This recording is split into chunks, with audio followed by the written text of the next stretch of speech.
After 40 years in business, Robbins Office Furniture has sold their building. Stampler Auctions has been commissioned to sell all of the furniture located in Fort Lauderdale at auction on Tuesday, August 16th at 11 a.m.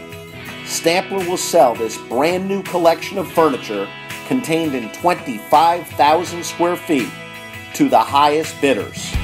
Preview is at 9 a.m. on the day of the auction, Tuesday, August 16th. Photographs and a complete catalog can be found online at stamplerauctions.com. Please plan to attend this auction and buy furniture in beautiful and brand new condition. Don't miss your opportunity. See you all there.